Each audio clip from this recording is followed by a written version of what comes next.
what are those conditions wherein president's rule can be imposed? To talk on this topic with us we have constitution expert Dr. Ulhas Bapat. So what would you say?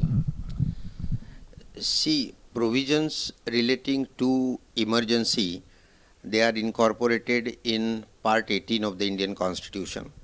Article 352 talks about national emergency, 356 about President's rule, as you said. Actually, that is not the wording used in the Constitution. The Constitution says failure of constitutional machinery in the state, and 360 talks about financial emergency. Now, as far as failure of constitutional machinery in the state is concerned, there had been a lot of discussion in the Constituent Assembly, and people thought that this article could be misused. But Ambedkar said that, look, this article will remain a dead letter in the Indian Constitution. Center would not exploit this particular article, but as a matter of fact, this is the most misused article in the Constitution.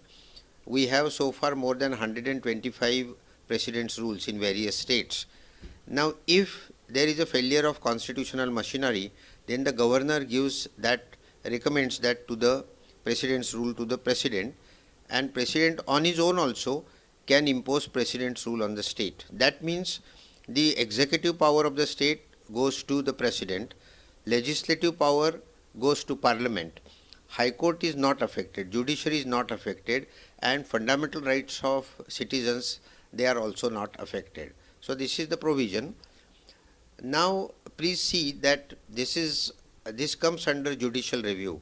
So if there is malafide imposition of President's rule, then the Supreme Court can always declare it unconstitutional. So this is the position today.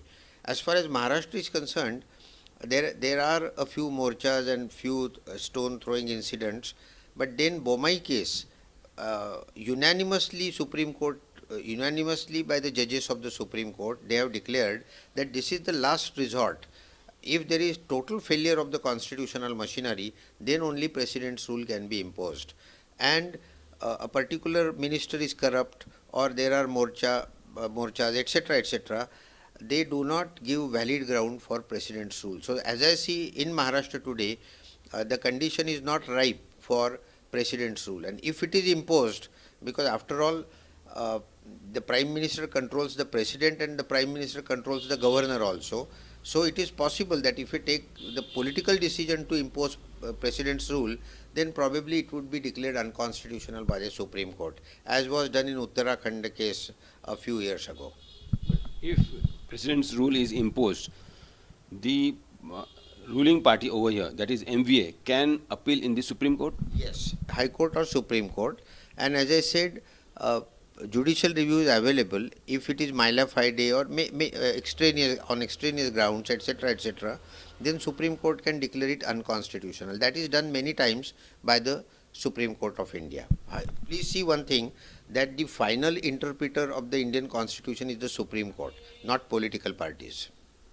A few of the leaders who are claiming that they feel that President's rule should be imposed. So now they can, if they want, they can go and meet the Honorable Governor of Maharashtra. Yes. See, the governor is appointed by the President and he holds office during the pleasure of the President. Articles 155 and 56. And President acts on the advice of the Prime Minister.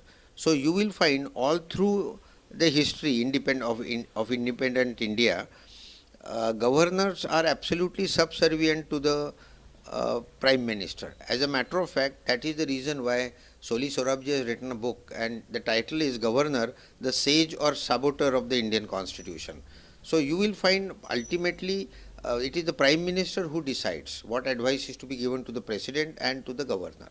So sedition charges have been imposed on Rana family members. What would you say? What does the Constitution say?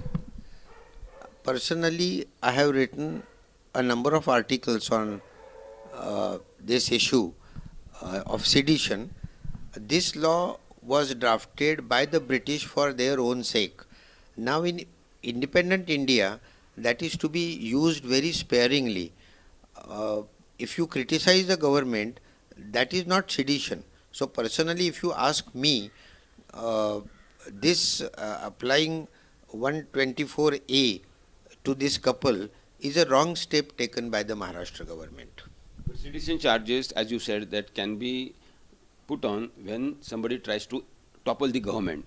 If the ruling party over here in the court of law tries to justify that the couple in a way plan to topple the state government. But they are toppling it through the ballot box, not through bullets. So in democracy you have right to criticize the government. That does not result in sedition. Sedition means you overthrow the system itself. But the party in power can be dislodged. That's a different story. But if you try to subvert the whole system, then it becomes sedition. So I don't think this law should not exist in the first place in India, and this should not have been applied to this couple. That is my personal opinion. Is it being misused largely by all of the parties who are in power? All parties in power, they misuse laws. Big, very well-known people, they remain in prison for 1 year. I personally think that something is drastically wrong with this legal system. If P. Chidambaram, who was the Home Minister and Finance Minister of India, if he remains in jail for 1 year, I don't think this is justifiable. Here we have heard Dr. Ulhas Bapat telling us those conditions wherein President's rule can be imposed in any state of India. With cameraman Gopal Harne, this is Pankaj Khelkar in Pune for India Today.